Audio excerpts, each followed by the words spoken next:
good. Alright, and we can just make sure you put it in there to blend so it tells us a good smooth consistency. And like I said, you can add it on, we said pizzas, meats, just dips like hummus. We're going to put some in some cups here after y'all can try it with some chips as well. Does anyone have any questions or anything? If you had like an allergic reaction to Do you have to add kosher salt? Pardon? Do you have to add kosher salt? Yes, yeah, we did add salt to it. No, I'm asking you. Does it have to be kosher? It doesn't have to be kosher. No, I think that was just in the recipe. You have to add salt, period. Yes, ma'am. Correct. But if you had like an allergic reaction with the nut before that's raw, if you were to get like, because those are raw, right? I'm assuming Yes. not like toasted or anything. Would it be, do you think that we still have a reaction to like raw walnuts? If you're allergic to nuts, I wouldn't suggest it. I'm not allergic to nuts, but I had a reaction to raw almonds. Like on But I can eat roasted almonds and it doesn't bother me. So can roasted almonds be put in there instead of raw? You can add any kind of nut like pistachios, walnuts, peanuts. Those are walnuts. Yeah, it's any type of nut. And the recipe called for pine nuts, which are a little bit more expensive, but also very good for you. They have good flavor too. My son's already had walnuts, so Yeah, yeah. we try to, not waste. So. And to go back to the question about salt, you don't necessarily have to add salt in there. It's just a different flavor enhancer. So if you leave out the salt for a particular reason, you're trying to avoid sodium, you can do that. It just might change the flavor a little bit. But it's not necessarily required to make the recipe work. And there's already going to be salt in the cheese. Ma'am, So you said you don't have to have salt. It just changes the flavor a little bit. okay. Yeah, so if you're trying to avoid salt, it's okay to leave it out.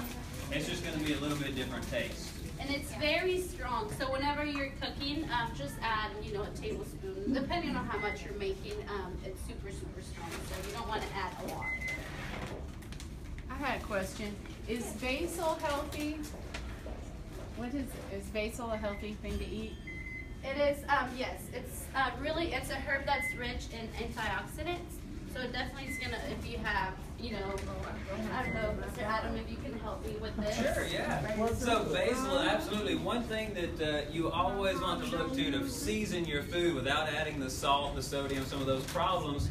Herbs are a wonderful way to do that. And herbs and spices actually super good for you. As you mentioned, antioxidant, they're very antioxidant rich. They can have vitamins and minerals depending on which ones that you get. So herbs and spices are wonderful ways to add flavor. And so this particular recipe, as you can see, mostly it's all this herb, right? So this is a very good and healthy addition for anything that you want to do. It also has the olive oil, which, as they said, is a healthier oil. So if you want healthy fats, this is going to be a good one for anti-inflammatory properties and other things. You're adding some whole nuts, so walnuts, almonds, whichever nuts that you wanted to add, which is another healthy fat. So these are all very good ingredients that you can add to something. It is a very flavorful food, too. So very little bit goes a long way. And as they were saying, my favorite way to do pesto is actually with pizza. Okay, so you can make a homemade pizza, you can use pesto, and you can use healthier ingredients that way to make them a little bit better for you. So there's lots of good ways you can use these. That's an excellent question, but yes, those herbs and spices, wonderful for you. So use all those you want. It makes the whole room smell good too. Yeah. It has a wonderful smell. Thank you. I like doing is I like making the pesto and then I put it in, we get a freezer tray, an ice cube tray, and then put little bits of it, and then that way you have the batch made and you have the right amount for like a pasta dish ready to go, and you just pop it into your pan after you're put it in the pesto. That's a good idea. Keep it frozen and it'll last a lot longer. Mr. Adam, we had someone request to discuss organic versus regular vegetables. Can you explain that? Good question. So, yes, another good question. Organic versus regular. So, here's the deal. What I want, the take-home message I want you guys to go home with is, it is better to eat vegetables in any form than to not eat vegetables, okay? So I don't want you to worry that much about organic versus not organic. Eat your vegetables. That's the key. Now, with organic versus not organic, what that typically means is that there are more or less pesticides and chemicals used with those vegetables. Okay? And so there are some, I'm sure you guys have heard of what's called the dirty dozen, right? There's fruits and veggies that they've used a lot of chemicals on to keep them safe from bugs and other things like that, bugs and mold and all that stuff.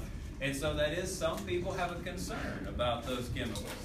And health-wise, those chemicals are never a good thing. Now the question is, will it hurt you? And that is not really a decided factor. So some people that are very sensitive to things, they might have reactions to some of these chemicals.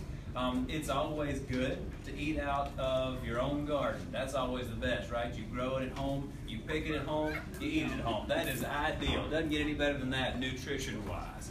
And organic is kind of the next step down from that. It's not quite as good as your own garden, but it's going to have the least amount of chemicals and preservative, things like that, that are going to be on the plants.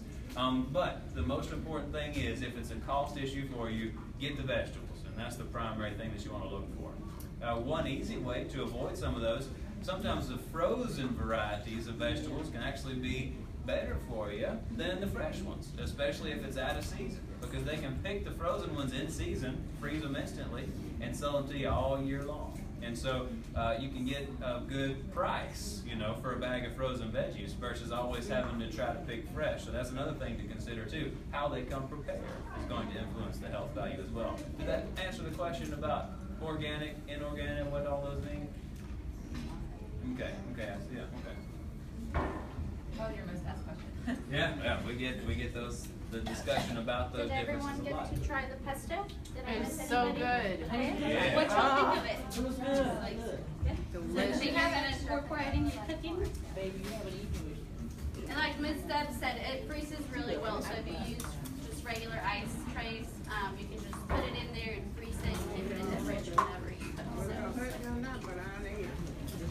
I'll say this too, the Eastlake Farmers Market food truck is right outside, and to me, Eastlake Farmers Market has the best fruit and vegetables at the very best price.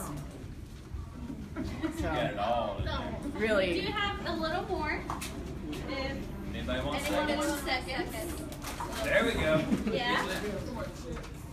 More She needs chips? a few more chips to finish off the pesto. That's right. Did you want to Very good, guys. it's a great Well, the question. pesto actually doesn't have any carbohydrates. I don't know, now I ask. I don't hardly eat but salt. Yeah. The salt is not the bigger concern. The bigger concern will be the chips with it. Those are going to be the carbohydrate source. But the pesto itself is actually a pretty safe option for you. Alrighty. Yeah, absolutely. And she's coming around to get more chips. And a little self-promotion here. If you guys wanted to talk more detail about some of these health questions and health issues, I'm actually from UAB HealthSmart. We are just down the road, about a block away. I think most of you guys know about us. But I've got some cards if y'all are interested. We do free health screenings, we do free nutrition counseling, and we do free exercise counseling. So there's lots of